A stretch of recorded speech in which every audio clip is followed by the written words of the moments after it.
গাজীপুরে David hunt অভিযানে সাবেক এক সংসদ সদস্য, এমপি, আওয়ামী লীগ নেতাসহ ১০০ জনকে আটক করা হয়েছে।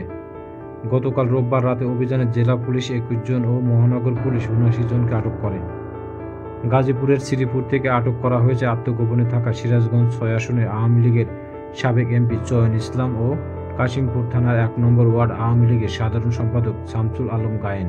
রোববার ৯ ফেব্রুয়ারি রাত ১২টা উপজেলার টেপিরবাড়ি গ্রামের মাটির মসজিদ এলাকা থেকে তাকে গ্রেপ্তার করা হয়।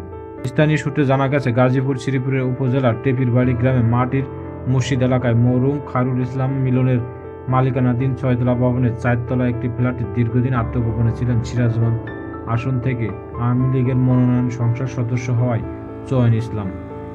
বৈষম্যবিরোধী ছাত্র আন্দোলনের নেতাদের মাধ্যমে খবর পেয়ে রাতে ১১টার দিকে কিছু সময়ের পর ওই বহুতলা বাড়ি ঘেরাও করে পুলিশ। পরে বাড়িটির ৪ ভবনের একটি ফ্ল্যাট থেকে আওয়ামী লীগ সাবেক সংসদ সদস্য চয়ন ইসলামকে গ্রেপ্তার করে শ্রীপুর থানার নিয়ে যাওয়া হয়।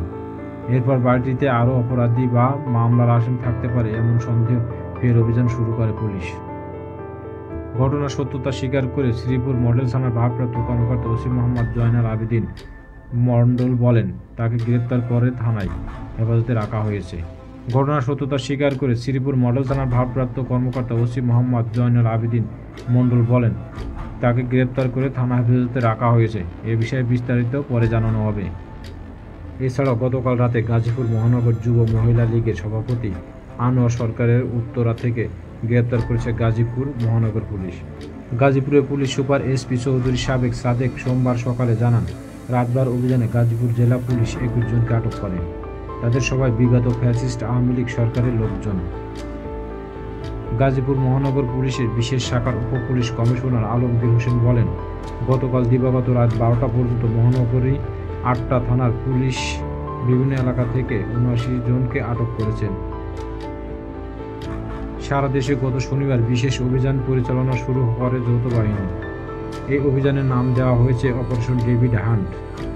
স্বরাষ্ট্র মন্ত্রণালয়ের জনসংযোগ বিভাগ থেকে পাঠানো এক বিজ্ঞপ্তিতে এই অভিযানের কথা বলা হয়েছে। এতে বলা হয়, গাজীপুরের ছাত্র জনতার উপর সন্ত্রাসী আক্রমণের ঘটনা স্বরাষ্ট্র মন্ত্রণালয় আইনশৃঙ্খলা রক্ষাকারী বাহিনীগুলোর সমন্বয়ে একটি সভা অনুষ্ঠিত হয়।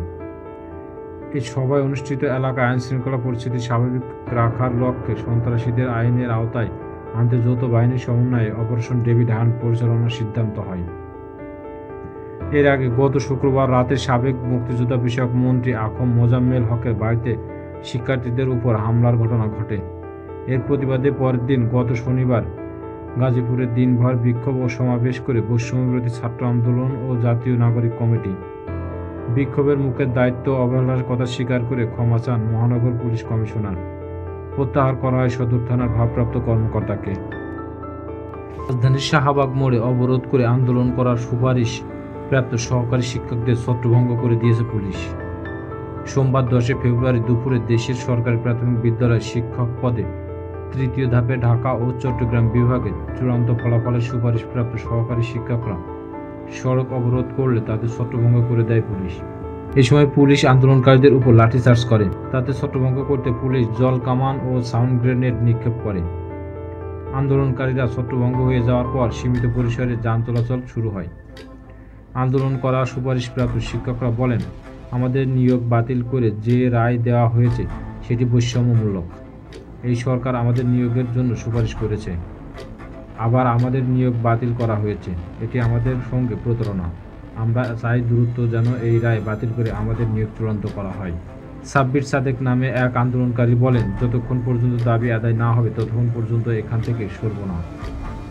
এর আগে গত বৃহস্পতিবার ৬ ফেব্রুয়ারি সরকারি প্রাথমিক বিদ্যালয়ের সহকারী শিক্ষক পদে ৩য় ধাপে ঢাকা চট্টগ্রাম বিভাগের চূড়ান্ত ফলাফলে উত্তীর্ণ ৬,৫৩১ জন নিয়োগ বাতিল করেন হাইকোর্ট।